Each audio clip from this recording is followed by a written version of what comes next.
안녕하세요. 책 읽는 남자 레딩만 써니입니다. 잘 지내셨죠? 오늘 소개해드릴 도서는 어네스트 해밍웨이의 무기여 잘 있거라입니다. 그럼 책 속으로 들어가 볼까요?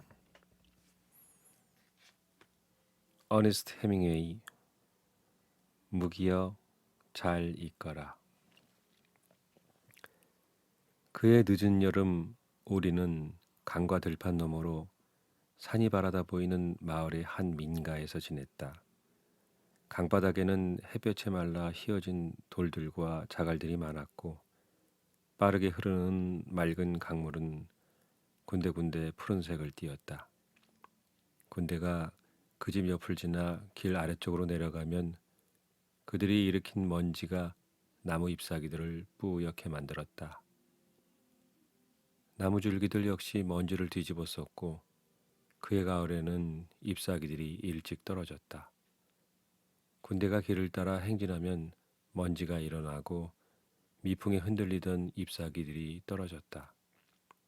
병사들이 지나가고 나면 도로는 잎사귀들을 제외하고는 아무것도 없이 하였다. 들판에는 곡식이 풍성했다.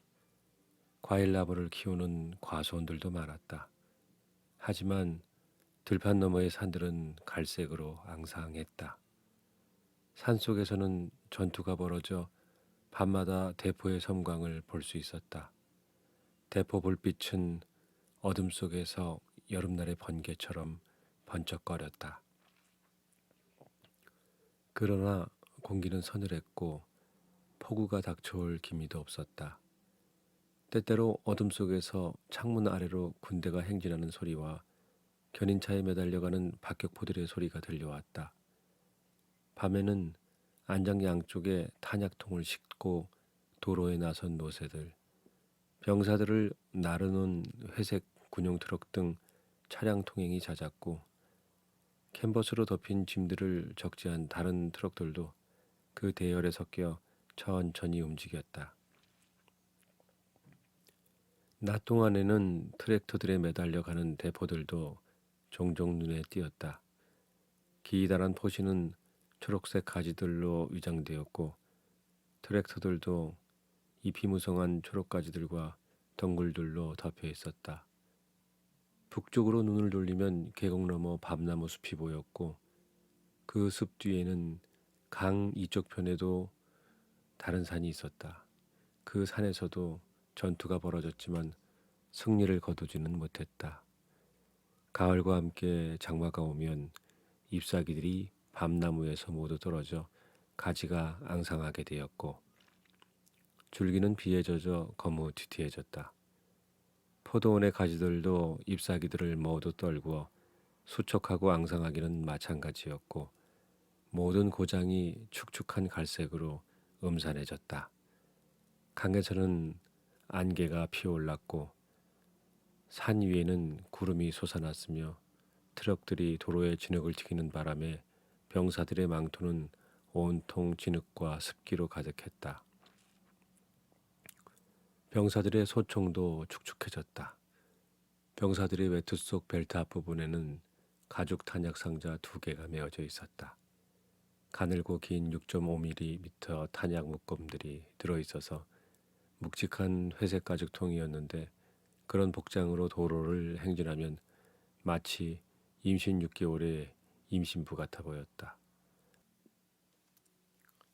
아주 빠르게 지나가는 회색 승용차들도 있었다.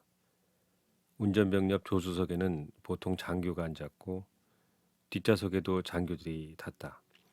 승용차들은 군용 트럭보다 진흙을 더 많이 튀겼다.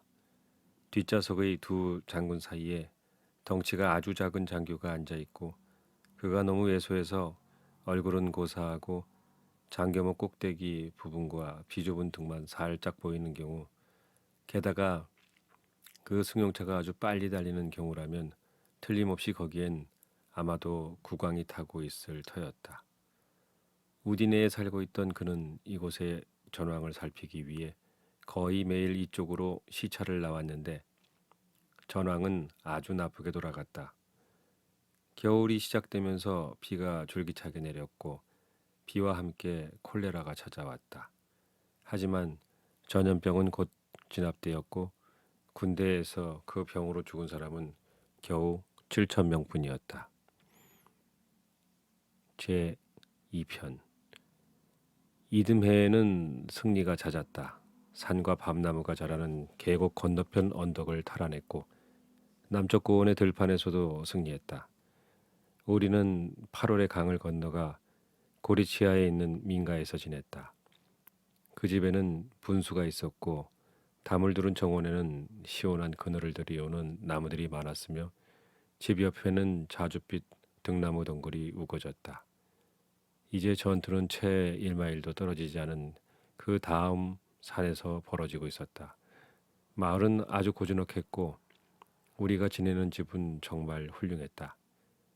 뒤에는 강이 흘렀다.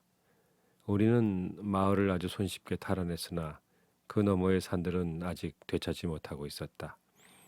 오스트리아인들은 전쟁이 끝난 후 이 마을로 되돌아오려는 것 같았다. 나로서는 정말 다행스러운 일이었다.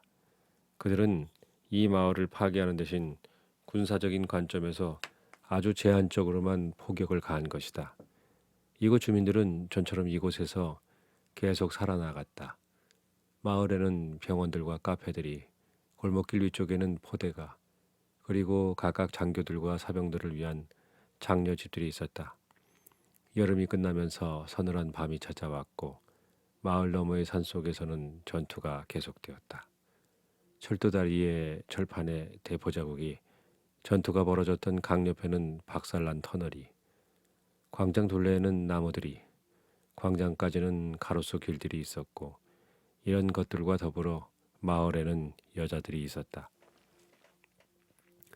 이탈리아 왕은 승용차를 타고서 지나다녔는데 때때로 그의 얼굴과 가늘고 긴 목이 상반신과 염소턱수염 같은 회색 수염을 볼 수 있었다. 그 밖에 폭격으로 담장이 날아간 집들의 내부나 그 집들의 정원, 벗겨진 벽돌과 쓰레기 따위를 길에서 갑작스럽게 맞닥뜨리게 되는 경우도 있었다. 카르소에서도 모든 일이 원만하게 진행되어 그해 가을은 우리가 시골에서 보냈던 지난해 가을과는 아주 달랐다. 전쟁 또한 달라졌다. 마을 너머 산속에 있던 참나무 숲은 사라졌다. 우리가 마을로 들어왔던 여름에는 푸르렀던 숲이 이제는 다 파헤쳐져 나무 그루터기와 부러진 줄기만 남아 있었다. 가을 끝자락에 어느 날 참나무 숲이 있었던 자리에 나는 산 위로 피오르는 구름을 보았다. 구름은 아주 빠르게 다가왔고 태양은 칙칙한 노란색으로 바랬다. 구름이 산 위로 내려와 우리는 갑자기 그 속에 묻혔고 그것은 곧 눈이 되었다.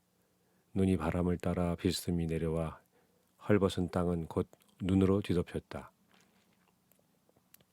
비죽 튀어나온 나무 그루터기에도 대포들 위에도 눈이 내려앉았다. 참호 뒤에는 쌓인 눈 사이로 야외 변소까지 이어지는 작은 길들이 만들어졌다.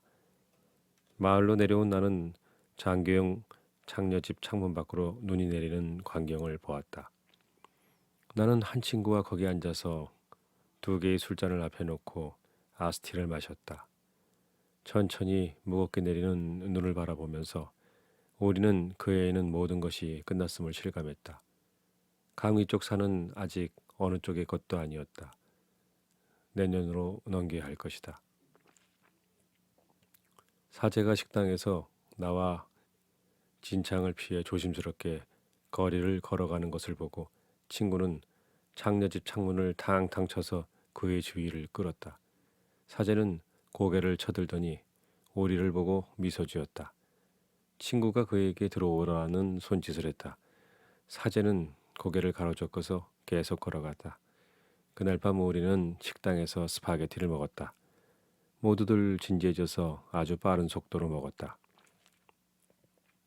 포크로 스파게티를 따서 국수가락이 완전히 늘어지기를 기다렸다가 입에 집어넣거나 아니면 포크로 뜬 것을 계속해서 입에다 마구 쑤셔 넣거나 하는 시기였다. 스파게티를 먹으면서 우리는 지프로 싼 1갤런들이 술병에서 손수 와인을 따라 마셨다. 술병은 철제 받침대 속에서 흔들거렸는데 검지로 술병의 목 부분을 가볍게 당기면 멋진 탄닌산 레드와인이 술잔 속으로 흘렀다. 그 와인까지 마시고 난 다음 대위는 사제를 놀려먹기 시작했다. 젊은 사제는 곧잘 얼굴을 붉혔다. 그는 우리와 마찬가지로 군복을 입었으나 회색 상의 왼쪽 호주머니에 바로 위에 검붉은 벨벳 십자가를 달았다.